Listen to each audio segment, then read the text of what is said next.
Grabe. Lapit lang po mo. Hello. Wow. Ayan. Congratulations once again, Dong and Dian. You will be receiving an award tonight, Heroes of the Box Office. What can you say about this recognition? Of course, para sa amin po, never-ending gratitude sa lahat ng bumubuo ng pelikulang Rewind. Mula sa mga kasama naming bumuo, sa creators, sa kasamahan namin, sa production, lahat. And lalong-lalo na siyempre sa mga manonood. So, I think, this evening is also to, again, honor them, everybody behind and who supported the film. Speaking of movie, nakita na namin ang balota. May another teaser, pinost pa ni Dong, no? Grabe yan.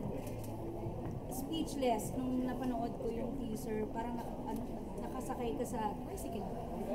Piera.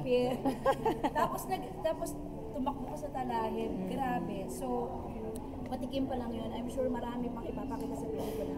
What can you say doon sa mga natatanggap mo na mga komento noong nilabas mo yung teaser? Actually, very excited talaga ako. Wala talaga akong bukang bibig din sa asawa ko tsaka sa pamilya ko na very excited ako na mapanood nyo to.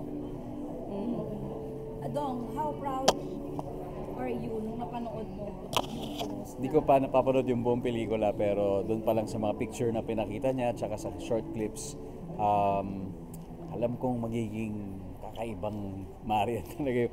Yun nga yung isa sa mga, I'm also a fan of my wife. I'm a fan of my wife's work. And isa sa mga inaabangan ko sa kanya ay yung makakita ko ng kakaiba portrayal. And I think ito yun dahil nakita natin yung transformation. Pero ang mas mahalaga sa akin, yung feeling kasi niya na kinikwento niya sa akin tuwing umuwi siya. And as an artist, parati yung sinasabi that she feels very fulfilled. Parang after shooting yung balota, pelikula lang yun. Dahil siguro sa ganda ng tema, tapos ang hirap ng role.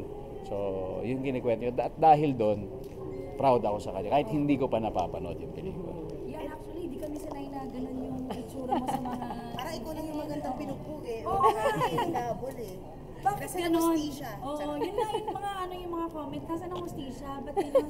Diglamorize na pero ang ganda pa rin. Naku, basta kailangan nilang mapanood. Tulad nung sinabi ng asawa ko, wala talaga akong bukang bibig. Napaka-excited ako na ma-share ito sa inyo. At sabi ko nga, after kong magawa yung pelikula yun, yung pakiramdam ko na buong-buo yung pagkatao ko bilang artista after nun. 1,000% kayo sa lahat ng proyekto ninyo. And in a previous interview, said hindi kayo mag-MMFF, pero magsisinimalaya si Marian.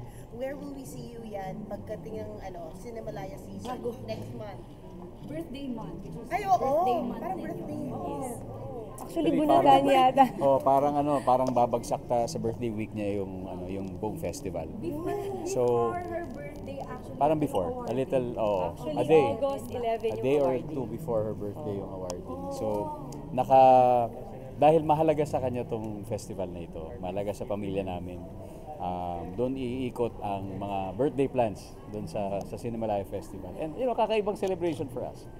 We celebrate not just her birthday but also the beauty of Philippine cinema. Diba? Totoo yun kasi every time na birthday namin, talagang gumagawa kami ng gathering or sineselebrate talaga namin siya. Pero sabi ko na lang kay Dong, Dad, alam mo kung gaano ko kamahal at kahalaga sa akin ng balota. Sabi niya, of course, I will support you. So mag-a-adjust kami lahat after balota. If August ng balota, yung sa inyo po ni Miss Charo, kailan po yun?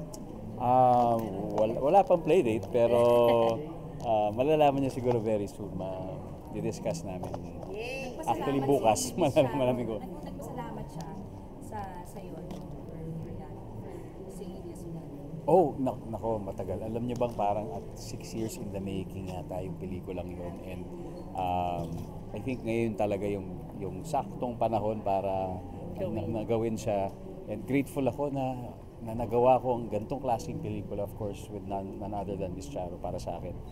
Grabe experience working with her and everyday shooting with her is like para ako nasa starstruck sa kanya parate. And yung learnings, grabe, ang daming mga natutunan. Kaya mapalad ako na nakasama ko siya sa isang pelikula.